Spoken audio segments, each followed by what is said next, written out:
Yeah. Thank you, everyone. Thank you for joining us for another episode of Opinion Boss. And with me in the house, I have actually the former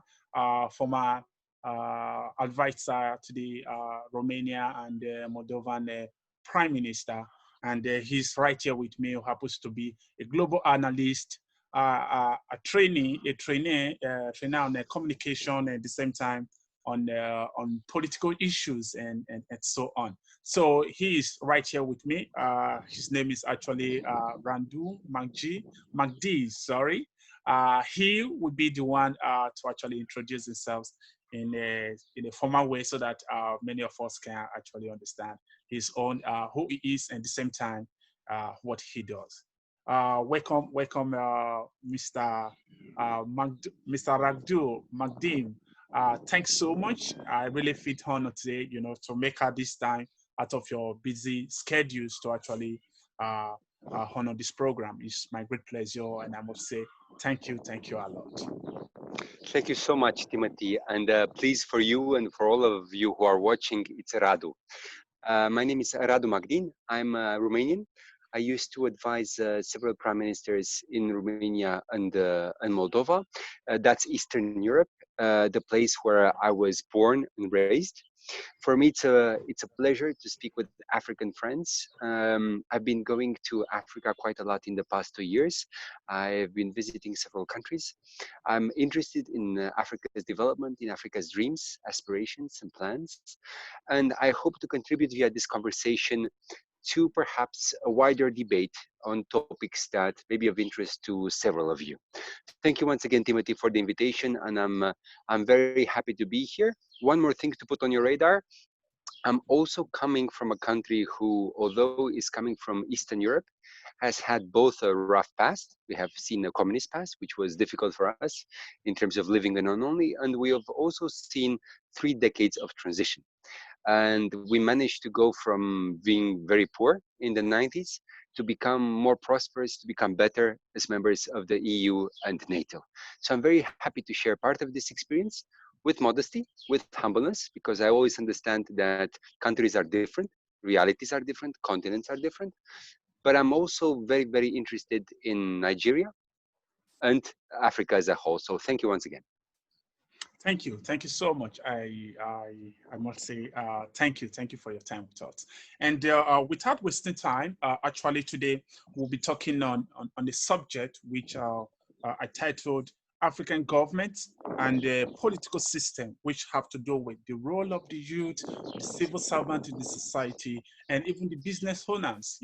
In this post-corona era, let's say this is the new era after the coronavirus issues, the crisis that took place across the world. And even if in some certain countries, they still having most of these difficulties at even in this level, we're talking about these issues. And Radu is right here with us. He will be giving us some figures, some factors, some things that we actually need to understand and the role that these different sectors in terms of the youths in the society, how can they change the new, how can they change the difficulties that such country actually engaged in during the coronavirus issues. And don't forget, we actually will be focusing on Africa. In the same time, we can also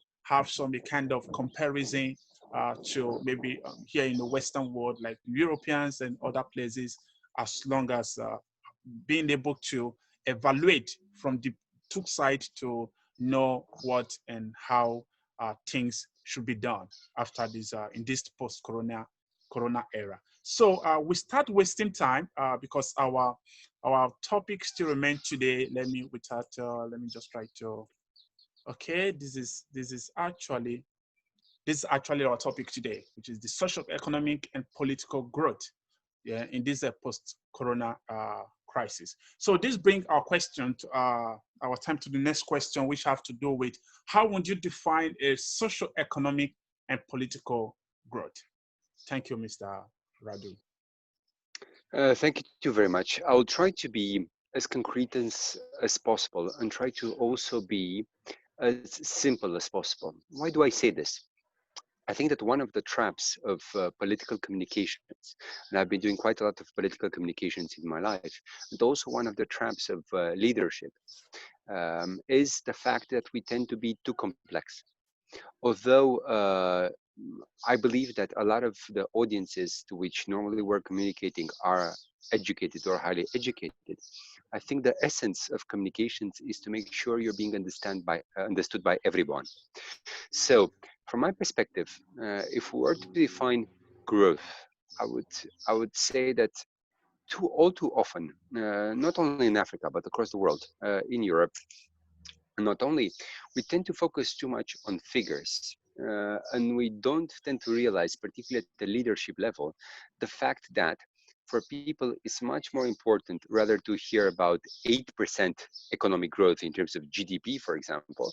It's much more important if I see 8% more dollars in my pocket, or if I have, let's say, 20 more bucks at the end of the day, or 20 more euros, or depending on each country's revenue, in case I earn more. So I would frame this growth not in terms of a theory, but in terms of better living. Again, I'll be using more simplicity, because I think that we're sometimes caught into this language, complex language, whether we're talking about welfare. Yes, a lot of people understand when we're saying welfare, but not everyone. One of the tests in political communications is how do you communicate so that also your grandma from the village understands you? Or how do you communicate so that uh, a child at 12 or 13, an adolescent, like we call them, can fully get you in what you're saying. Socioeconomic growth, from my perspective, means in a country around the world, means civilized living, living a decent life. How do you measure this decent life? Well, first of all, I need to be able to pay my bills for me and my family. I need to to put food on the table. I need to make sure that I have electricity. You can't really talk about socio-economic growth, or how you say, for example, in terms of a human development. Can't really talk about human development if you don't have electricity at home, if you don't have current water, if you don't have your toilet inside the house. So these are the little details that matter, because I don't think it's that. I think sometimes in political speeches it may sound good if you can't deliver concretely for a while, to say, hey, brothers and sisters, yo, people, I managed to bring 10% growth, and we're the leaders of West Africa, or the leaders of ASEAN in Southeast Europe, or whatever, But at the same time, there are people who don't have electricity or current water, or face all kind of shortages. So from my perspective, socioeconomic growth, and I think this is going to be one of the rethings under the current coronavirus, is a combination of decent life, as in securing the basics for your family, and I would say something very important, and this is where COVID-19 and coronavirus comes in. Suddenly, health and health care, so the system that provides health, is important. So I would say that one of the major consequences of coronavirus is the upgrade, the promotion in terms of needs. It becomes a basic need from superior needs. So the fact that I need a good hospital, the fact that I need a good treatment, suddenly is relevant. Why do I say this? Because in a lot of developing countries, and my country has also been a developing country, and we have seen different moments in transition and so on. Whenever somebody is becoming rich in the transition, and we don't yet have a strong middle class, which I believe is the signal of any good living society, if we help a lot of the poor move to the middle class. So until we have this middle class and we have a certain wealth accumulation in transitions, and the majority in Africa is still in transition from this perspective, in development, Yeah. the tendency whenever you're becoming richer is to get a little bit isolated. not in a necessarily in a bad sense, but in a good sense for you. Like you're trying a way to get a private insurance and to make sure you have a good private hospital. You try to get your own villa or your better car, you know, you try to get into a better neighborhood, which you may say, hi, hey, it's pretty human, right? Anybody around the world who wants to live better wants to do this. But with this crisis, you realize that it's very hard, honestly, to isolate yourself and to contain things, because by the nature of your work, you know, we have a saying in my country: you're not really rich and you can't really live well in case your neighbor is poor, or in case your neighbor is living a bad life. You know, so I would say this crisis has brought in a way a reality check for us, and I think it has made us more human. You know, in a way, also for those of you who are believers, I would say, has brought us closer also to God, I would say, and has made us understood that separate from our planning and from the confidence that we have in our own forces, some of the things simply happen. I think that in 2020, a lot of us had a lot of plans. I think including the UN and a lot of African governments thought about 2020 like a political ramp for 2030 and meeting up the objectives for the SDGs from the UN, so the Sustainable Development Goals, right? But hey, guess what? It seems that 2020 is not going to be a glorious year. It's going to be a compromised year, or I wouldn't necessarily say the worst year in our lives, but for sure it looks a little bit like a compromised year. So most of our plans will have to adjust. If not, will have to be dropped. So we realize that, again, health is important, that you redefine richness and security. How are you rich?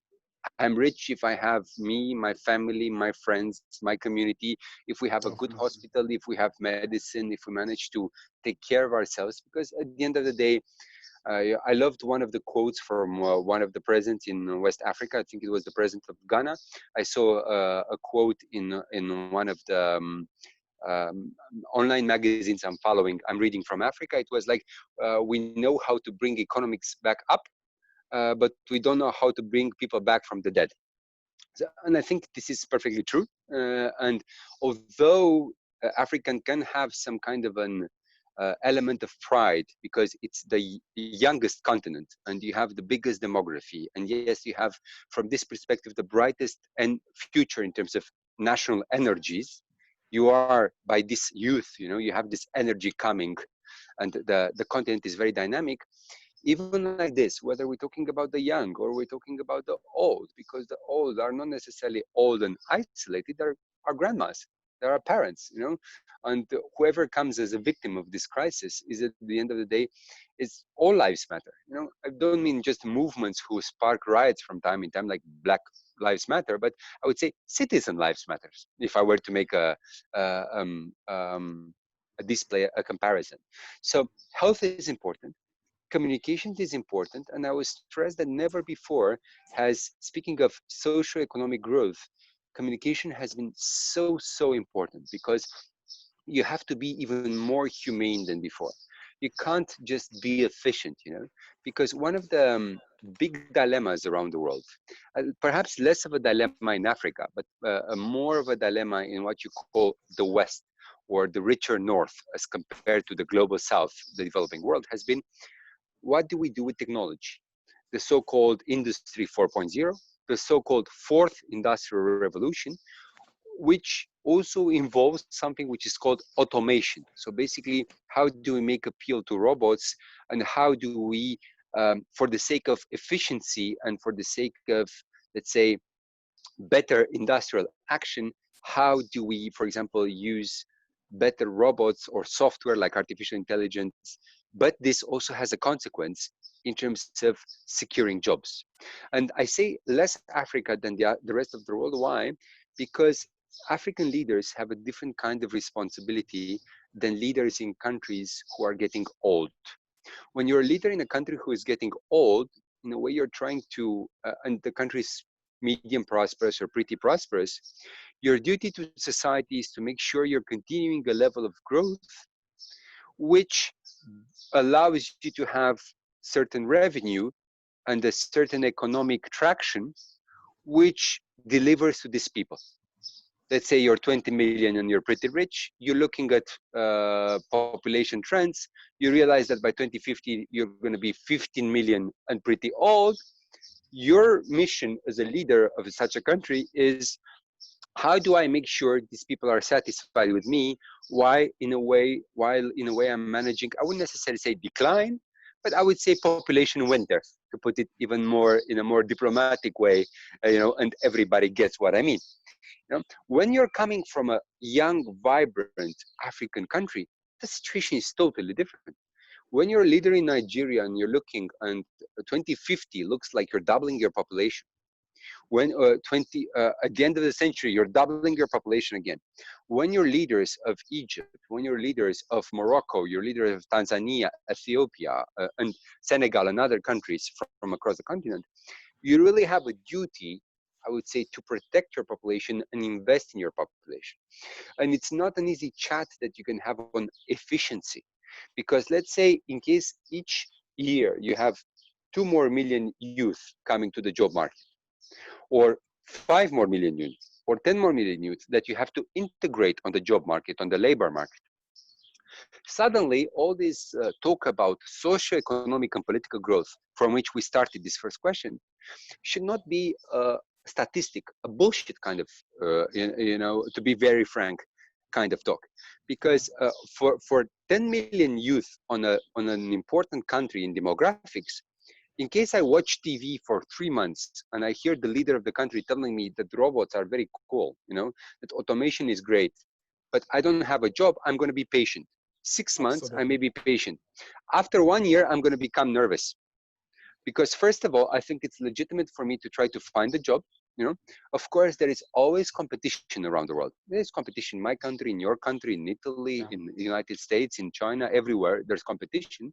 There is also cooperation, but there's also competition. We don't live in a socialist/communist system in which everybody gets a job. I used to be part of a country who, in a way, at the end of the system, got bankrupted after 40 years. And the idea was everybody gets a job, even a fourth job, but you're getting a job. It did not work. This system did not work. We're not probably going to try it, hopefully not in our lifetime, because we know already, at least as Romanians, that did not work.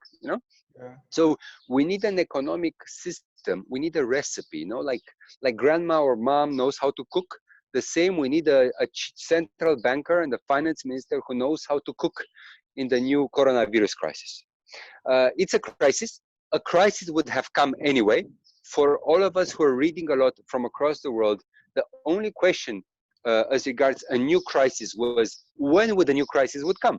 Because there were people who were talking about 2021, there were people who were talking about, will a crisis hit financial markets before or after Trump has elections, So we knew that a crisis was going to happen. Crises come every few decades, or every decade from time. It's economic, it's financial, it's cyclical. The problem with this crisis that we're faced with, it's a crisis. I love this quote. It's not my quote. I read it somewhere. It's a crisis of the system of systems in which we're working. Because it's also the way we're doing it is that we, in a majority of crises, we're based in consumption.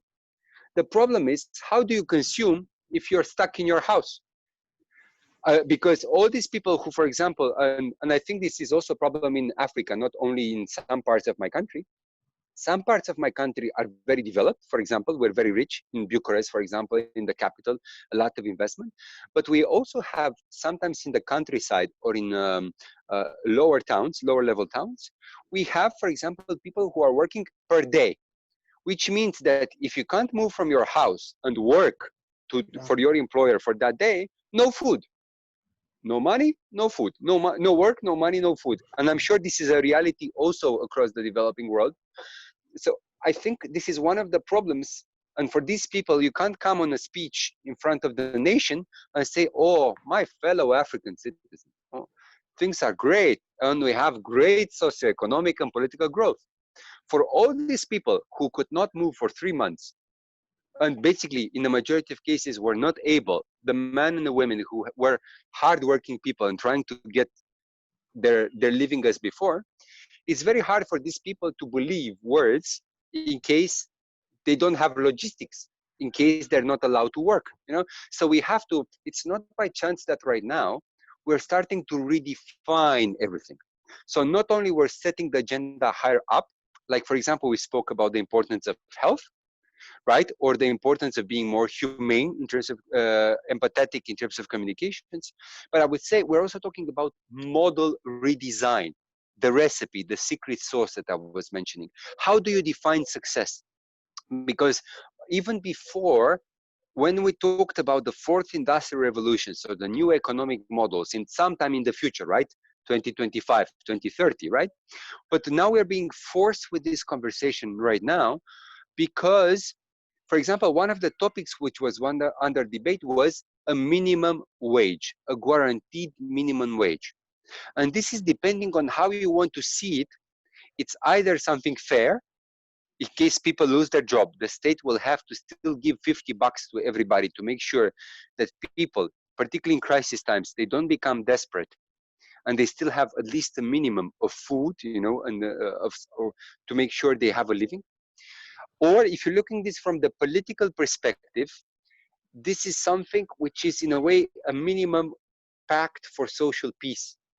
Because whenever there is crisis, there is also risk for populism. There is also risk, irrespective if people have solutions or not, there will always be people in the opposition, or even sometimes people in power, who will come and say, hey, people in government are totally wrong.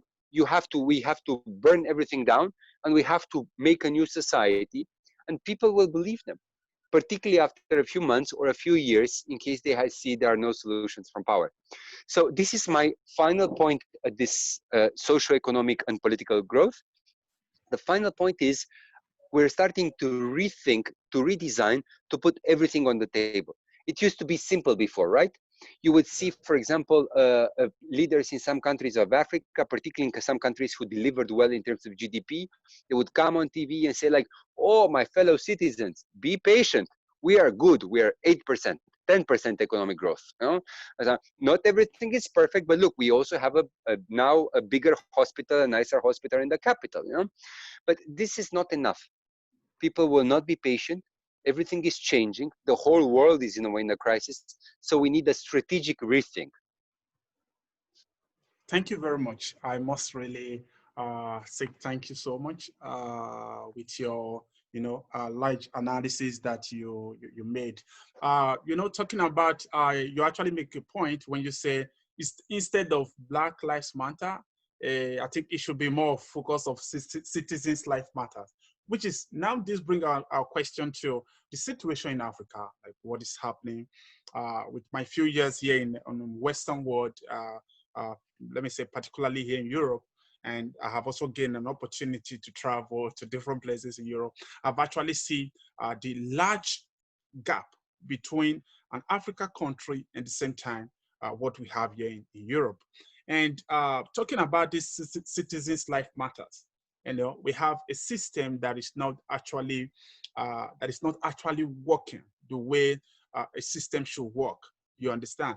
And sometimes we also have the other side of the youth that, just like what you said now, there are some countries that at this moment they have let me say the age difference, like the age is a kind of in advanced age, a system that have an advanced age, and we have Africa as a continent, or many countries in Africa that actually have that young and energetic age that we have to talk about the youth. Now, this bring my next question, which have to do with actually now we're talking about post-crisis in Africa, and with your experience across the world and looking into Africa political system, and the challenges being faced by the people of Africa every day, because now we're still talking about this.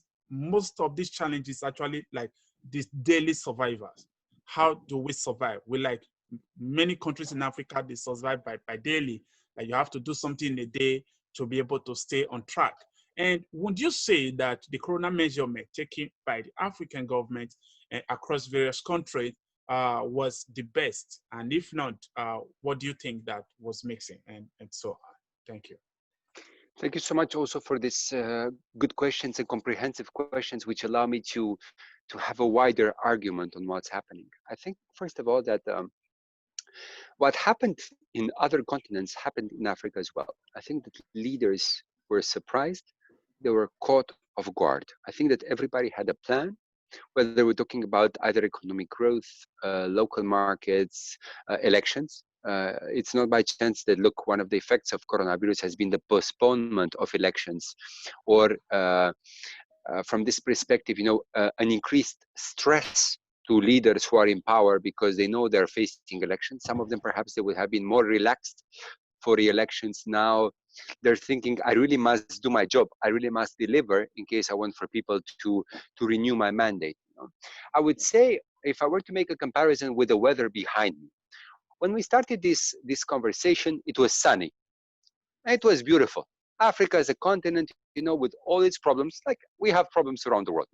Each country has a specific dream, specific dreams, and specific plans, right? Africa as well has African dreams and African plans, also African problems. Now, when we started this conversation, it was sunny. That was life before March.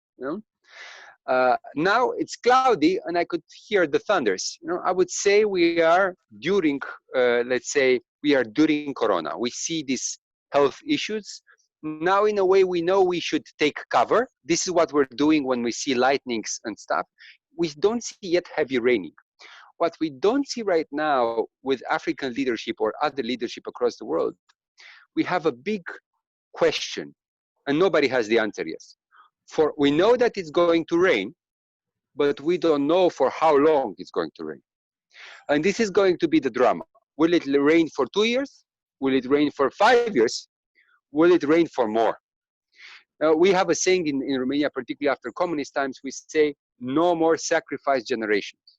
And I think that one of the legitimate dreams for all parents and grandparents and young people across Africa, like in Europe, like in Asia, Latin America, is we struggled so much and we tried to do so much so that what would be a simple family dream, that each generation lives better than the previous one. Like, let's say my mom was pretty poor, but she managed to learn well. She managed to have a good career. She managed to put me into the middle class. Now I'm a better version of the middle class. Now my kid lives better, and so on, right? So this is, let's say, a family dream separate from a national dream as a whole. I would say national dream is, let's say, for the whole of the people to live better, and so on. The leaders are the ones who are supposed to communicate this dream. The problem with this, also with the question, but also with, I would say, with our mindset for the moment, is that we tried to split this time in before Corona and after Corona. If you're looking at the majority of the articles that we're seeing, the conversation is about before and about the after. But my friends, you know what the problem is? We keep talking about post-Corona. Friends, relax in the wrong way. But we are in Corona. We are within Corona, and we're going to stay with Corona. We are amid Corona. So it's beautiful to talk about post-Corona, but don't be in a hurry. We need to prepare the during Corona, because whether we like it or not, we are during Corona for the next few years. I say the next few years. Why? Because even if there is a good vaccine, which is properly tested and so on like this, probably is not going to come before 1 year, a year and a half, right? Yeah. So we are still during Corona. Even like this, I'm not sure that everybody will either have access to the vaccine afterwards or will want to make a vaccine afterwards.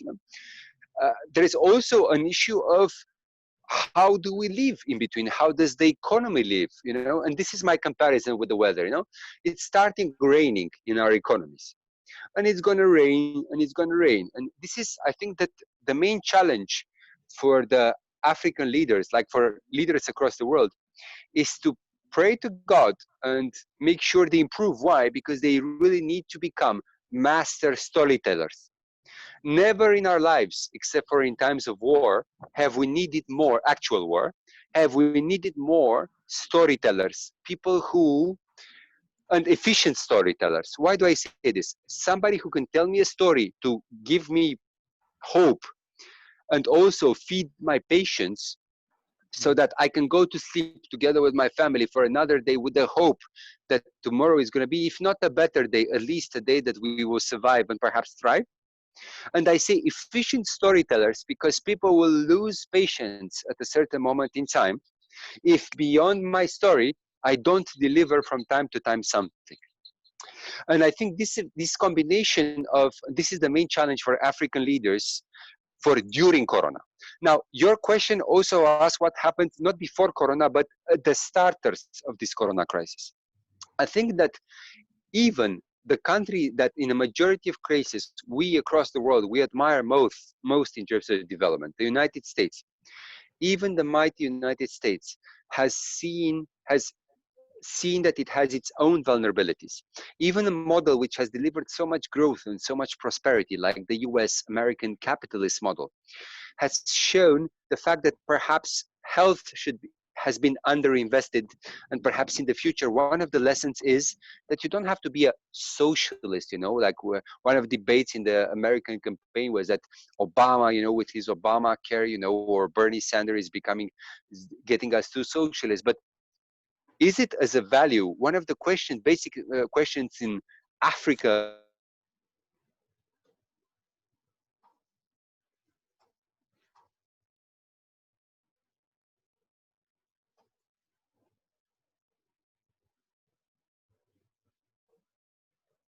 Okay, I guess we sorry. I guess we lost him actually, and he was actually making his points on so many things that have to do with uh, the topic.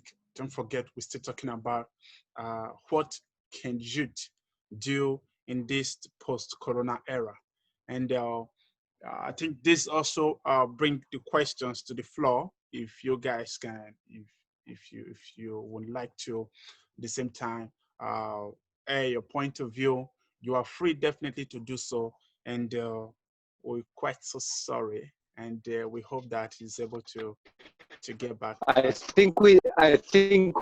think we disconnected. I think we disconnected for a few seconds. Yes, I think we yes, were yes, disconnected for yes, a few seconds. yes. Apologies. Thank I you. think the Wi-Fi dropped. As you can see, things are not perfect in Europe either, And Yeah. I switched now to 4G, so hopefully the 4G is going to be more generous with us. So Okay, okay. I know where this stopped because Zoom stopped as well. So I was saying that we have to redefine this new normal, and it starts with what is good, what is right, what is important. So if case, for example, health is good, right, and important, then the new normal means, yes, investment in hospitals. It Yeah, means that in between putting some money into, let's say, something and putting money into hospitals, then I need to put some money into hospitals because I care about my people most. And I think that a second thing which is coming as a reality on the menu, on the table of African leaders and of African leaders around the world are two more fields where you should put money. One is education, because whether you like it or not, the process of skilling, reskilling, or the so-called upskilling, so becoming better, right? yeah, For the people of the country, it has to do with education, right? So in case I want to make sure that my country is successful in the new crisis scenario, I need smarter people. I need better people.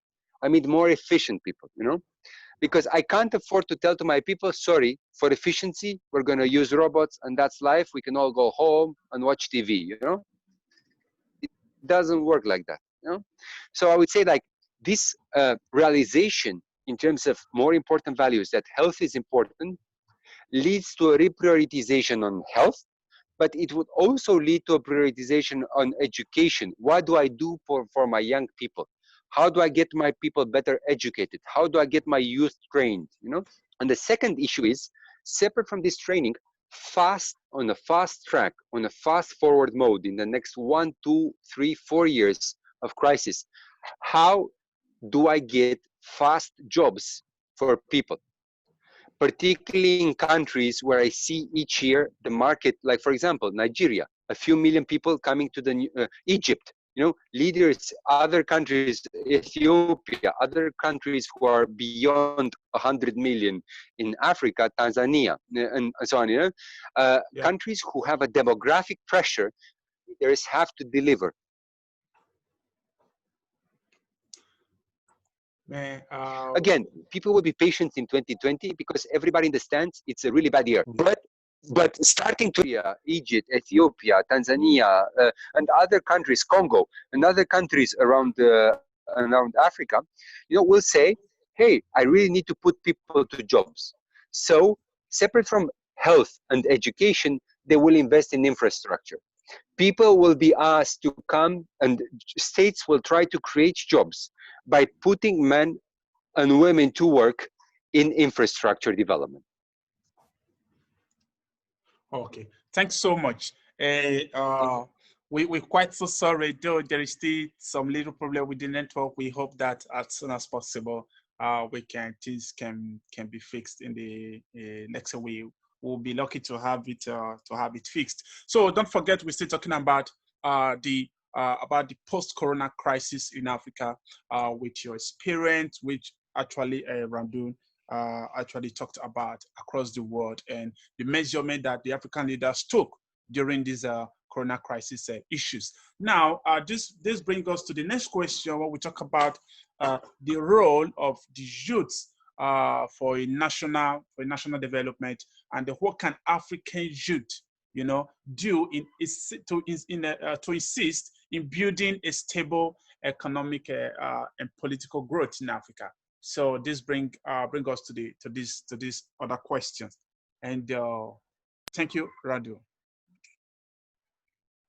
Thank you too very much. I do a lot of leadership and empowerment training across the world, and it's a pleasure for me to interact with youth from across the world. And I think one of the big chance and the big for Africa is its youth, its energy, its hope, its interconnectivity.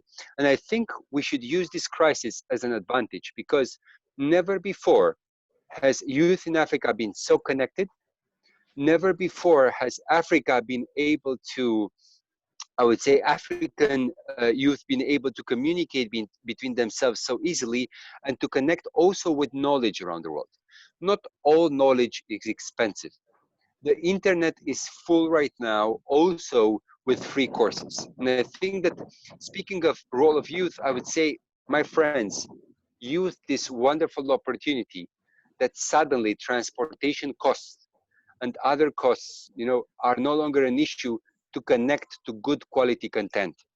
Most of the good content right now, starting with the corona crisis, including conferences, including talks, including all kinds of, let's say, interesting chats with interesting people, is freely available. Search for your passion. Go to YouTube. Google topics which are interested for you. Watch. You have good internet across Africa. One of the things which is good across Africa right now is this digital economy which is on the move. Try to look for opportunity. Opportunity will not come knocking at your door. I'm sorry to say this, but this was valid also for my generation in a country which was less than 20 million people. But even in my generation, at the beginning of 2000s, when I was in my early 20s, now I'm 38, nobody knocked at my door to tell me, oh, Radu, you're so handsome, you're so smart, we want to give you $1,000. It doesn't work like this, my friends. We have to fight. Life is a fight. Career is a fight. I know it's not easy. I know that jobs are not always easily available, but try to, first of all, become better, become skilled, try to look for people who are hiring across the world, not only on your markets. A lot of you speak English, and I think this is a great advantage. Connect, learn, understand. Any kind of foreign language is an advantage. I'll give you an example. Me, I also speak French. In our part of the world, French is less of Eastern Europe, French is less spoken than English, like in a lot of other cases. But the fact that I speak fluent French for me is an advantage, because if I, for example, if I go to Senegal, if I go to Morocco, if I go to countries in Africa who also have a competitive advantage. The same for you. You have different competitive, you have a competitive advantage. So I would say, friends, let's try as much as possible to get educated. Try as much as possible to look into the whole opportunities that we have. I switch a little bit the camera. Hopefully it's better for you as well and you can see me better. Okay. Yeah, because we're still having problem with the network, and we just hope that can be fixed so that everything will just be okay. So it was actually talking about the importance of education in Africa, because when you look at this world today, you look at the Western world. Imagine I've been here in Italy, for example, and at the same time I also had the opportunity to visit different places in Europe. And you talk about education, the government don't joke with it. I think you should see me now. Is it okay? No, I still can't see you. Just try. Definitely, we will still wait for you. So the government don't joke with education, and the citizens are also, they take this education something serious. You understand? But now we try to bring into the African perspective. Perfect. Okay. Can you see me now? I think you can see me now. You can hear me. Yes, I can hear you now, and I can see you. My apologies. I moved to another corner of the house. As mentioned, it has started heavy raining. So I think the Wi-Fi was a little bit affected. My apologies. As you can see, nobody's perfect and no part of the world is 100% safe in terms of connectivity. Now, having said that, I'm going to restart my idea on education and access. I think you're lucky that you have access to technology. Use this accent. Use this free education, which is available online. Separate of all, think, what do you like? What is your talent? What is your skill? Try to become good or very good into something and pitch for people who are looking for that something. This is very, very important, because nobody's going to come knocking at your door. This is an argument that I wanted to tell you from my own experience. Nobody comes knocking at our door. I think you have a great advantage. I think you have the advantage of demographics. Demographics also means that although I may compete with a lot of other young people, if I'm very good, I will succeed, and more people will be interested in my country, because my country will be a more important market. So this is my final point. You have access, you have education, know what you want. You have that, like Steve Jobs used to say, stay hungry, stay foolish. I would say stay wise, stay hungry for success, but make sure you really pitch a lot of people so that you really don't stay hungry for the rest. Okay, thank you so much. I really do appreciate. So you can see what he's actually nailing the fundamental facts that is actually the problem of Africa, even right from the lives issues of lives matters that have to do with citizens' lives matters, which should be, and one of these most important factors in terms of citizens' right is actually what we have to do, which have to do with the education, which is one of the fundamental factor in every country. And at the same time, you having the opportunity to actually gain, the opportunity to go to school and so on, you should see it as something very, very important for you, because it will help you to create that that self-building in being able to confront your future challenges and so on. So this is actually what Radu was talking about. And don't forget our questions or our issues today. The topic today still remain on African government, political system, the role of the youth, civil servants, and at the same time, business owners. What can they play? What role can they play in these post-corona eras? And how can they contribute to national development in Africa as a continent, or even in their various countries. And this now brings our next questions before we go. Don't worry, maybe by in next 15 minutes time, I think we should be through from here. Before we go, this brings our next question to what can Africa as a continent do in order to encourage foreign investors to invest in Africa? Thank you so much, Timothy, and apologies once again for those technical issues. It's going to be fine. I have behind me, as you can see, a beautiful, let's say, almost tropical rain, this time in my home, Romania. Now, in terms of foreign and direct investment, I would say first of all, what's needed for Africa is, and I love the way you framed the question, is I would say less aid and more investment. I think this is also an issue of African pride, but it's also an issue of refocusing the mind and the needs, because you're starting to already to have a strong generation of local investors. I don't just mean people like Dangote, who of course are a shining example for your societies of what someone can do in terms of service, but I also mean that the future belongs, from my perspective, to the middle class and SMEs.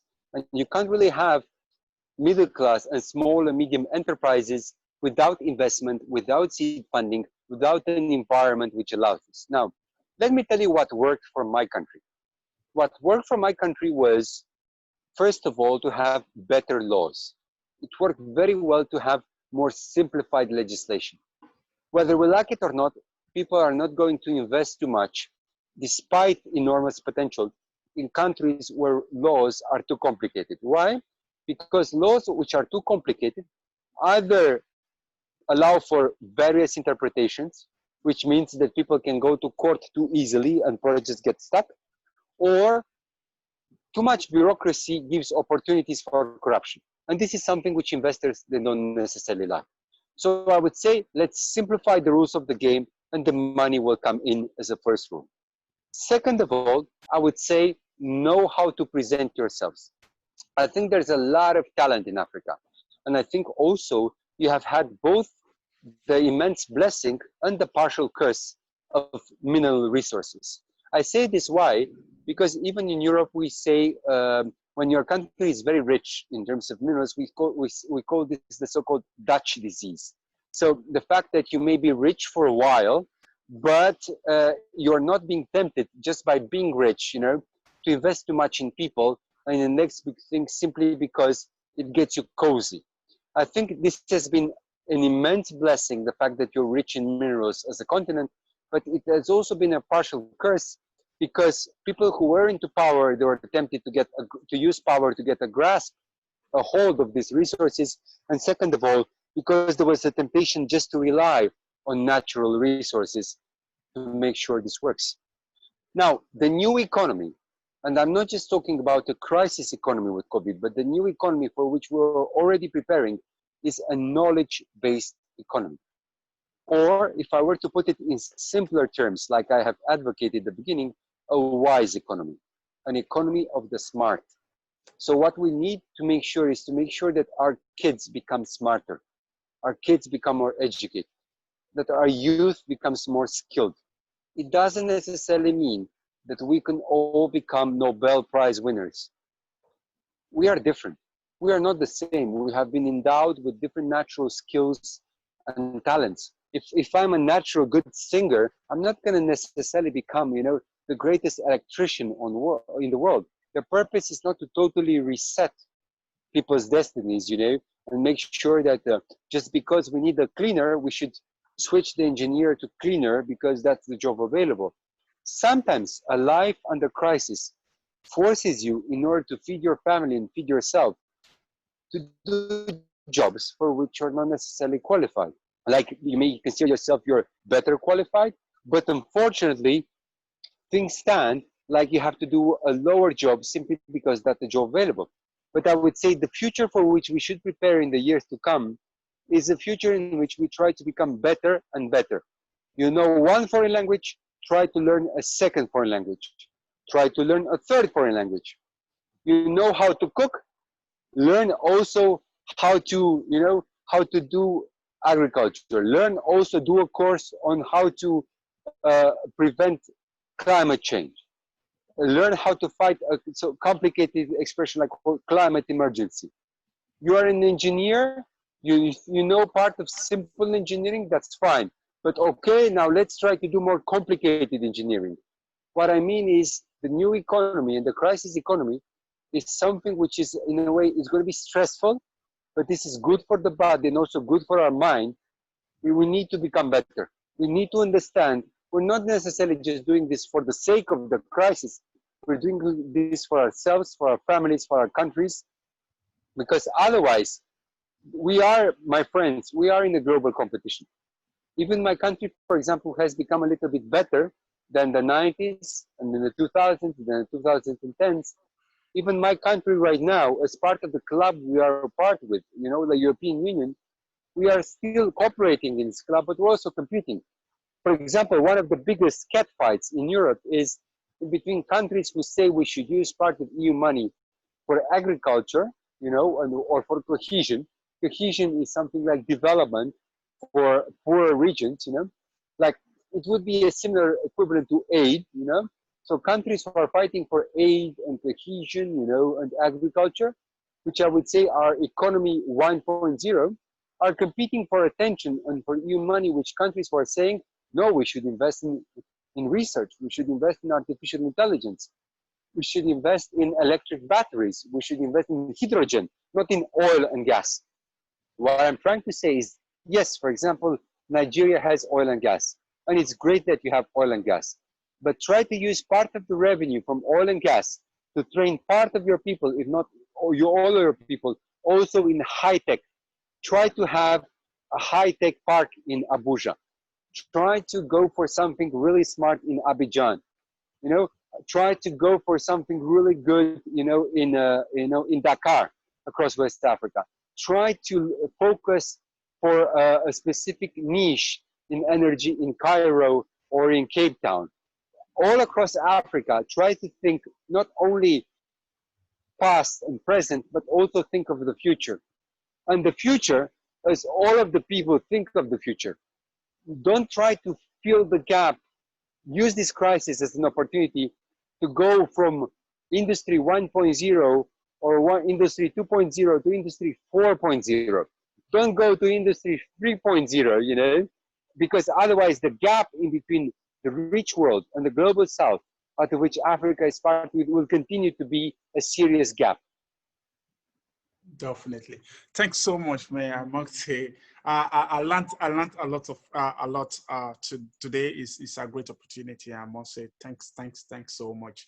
You actually talk about this.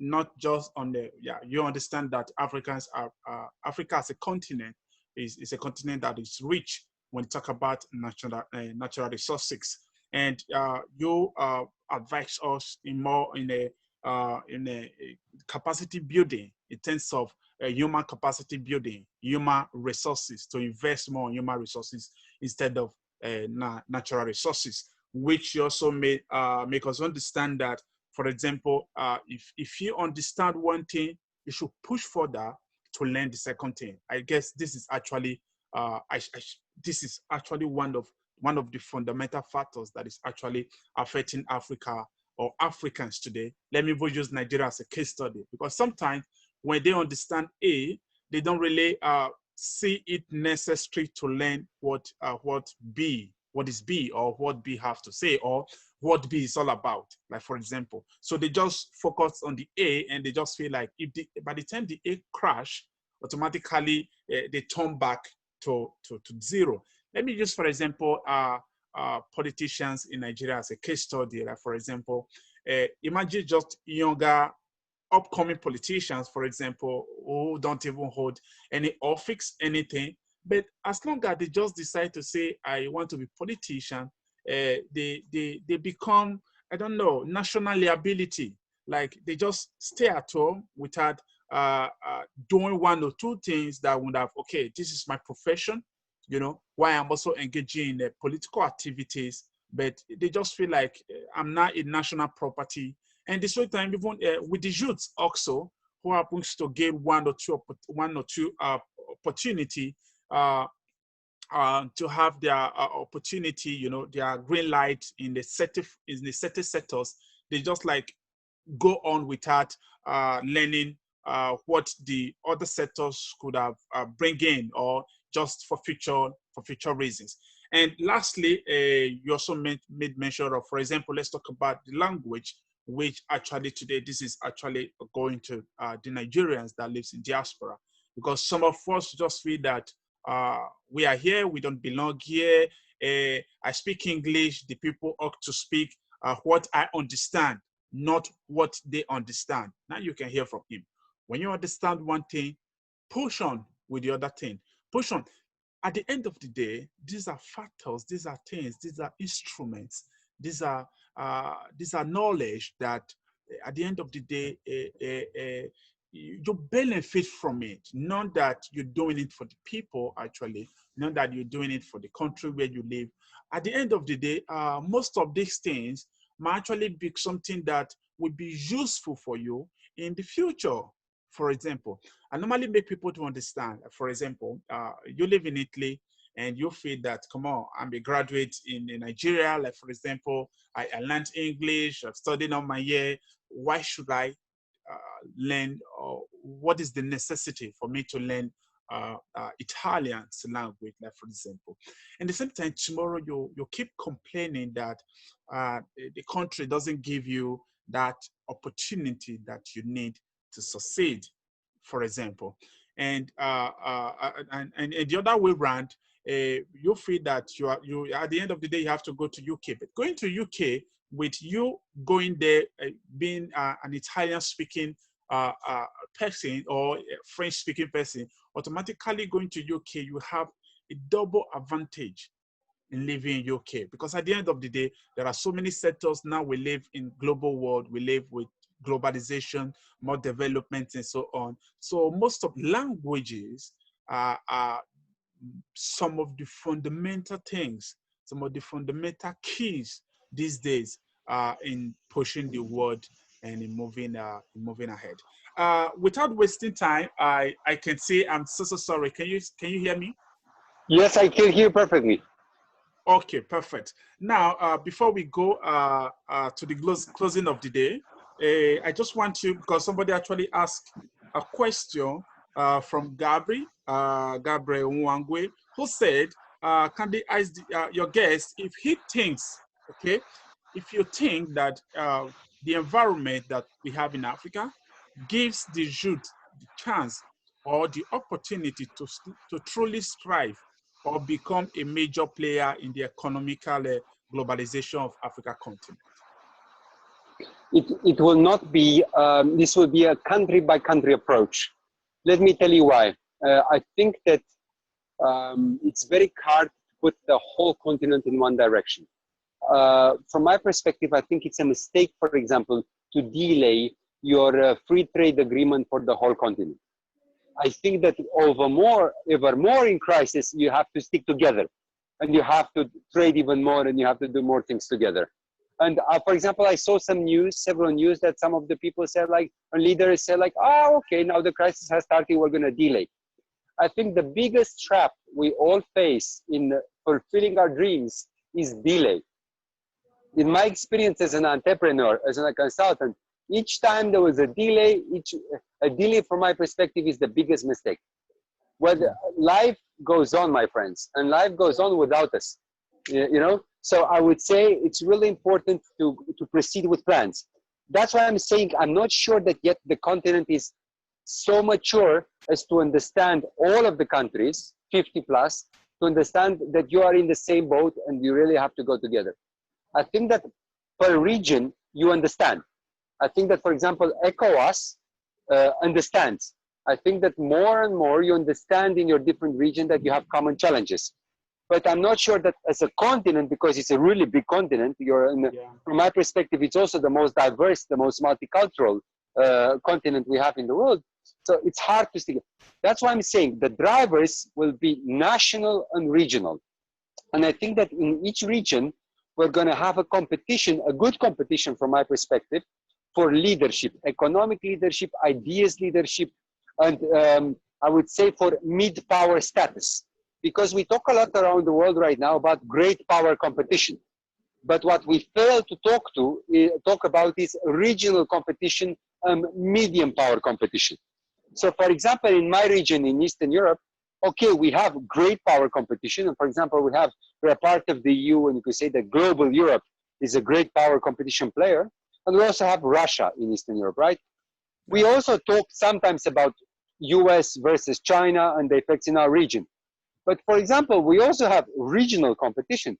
So for example, Turkey is a present player in our region, particularly in the Western Balkans. You know, for example, in West Africa, you have some countries who are born, from my perspective, with the blood of regional leaders. Like for example, Nigeria, having so many people, you are the demographic king of the region.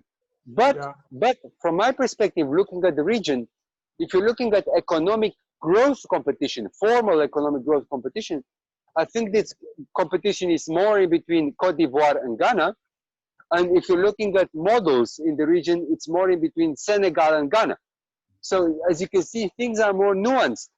You can be a very big country, but in case you're busy with a lot of local problems, then even if you are the king, you're a busy king.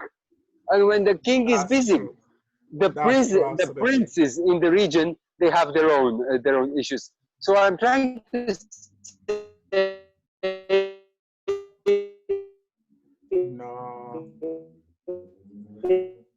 no, we can't hear you.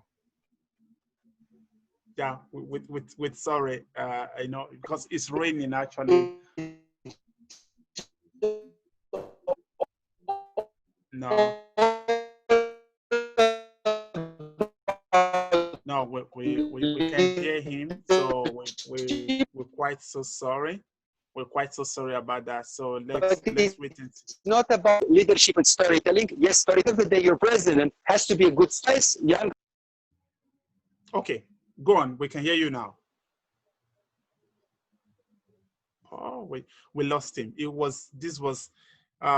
quite so sorry for the whole thing. And we're sorry, you know, it's raining today, so sometimes it's like that when it's raining. And if you're watching us for the first time, don't forget to follow us on this page. And on Wednesday, actually, Wednesday I will be having a guest all the way from Newcastle, in England, and he will be discussing. Can you hear me now? Yes, yes. Apologies, I was just making. I was saying that essentially, it's. I don't believe in country destiny. I don't believe that some countries are more blessed than the others. I believe that we make our own destiny. This destiny is helped by our leaders. Normally, our destiny is also helped by the qualities we have. So, for example, we Romanians, we have a lot of humor, and we like to mock ourselves. We have, for example, a joke which says that God has given Romania everything, has given us seaside, has given us mountains, has given us rivers and resources. But God also has a sense of humor, because God, in compensation, has given us Romanians, you know? So,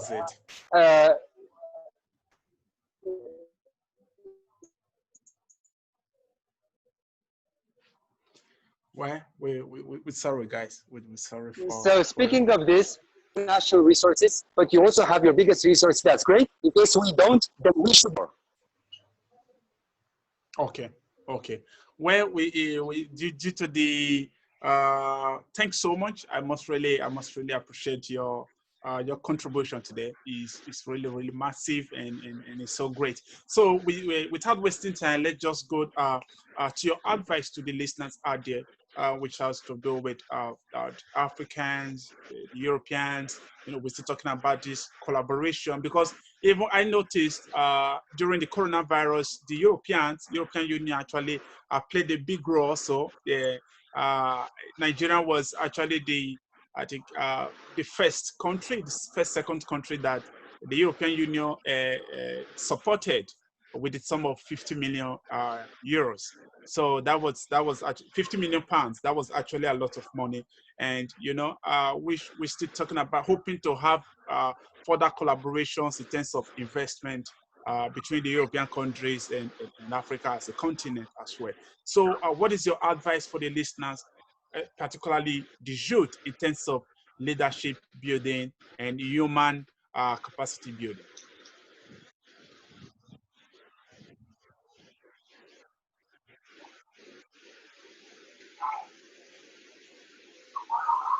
Can you hear me? Yes, I can hear you. Okay, I was saying before, what is your last message for the listeners out there in terms of human capacity building, in terms of leadership skills, in terms of self-belief, let's put it. So what is your message? I would say very shortly, friends, tough times are coming. I know you have already seen tough times in your lives. We did not ask for this, but it's going to be a tough decade, not just 1 or 2 or 3 years. We can win this decade for us, for our families. We can become better, to work a lot.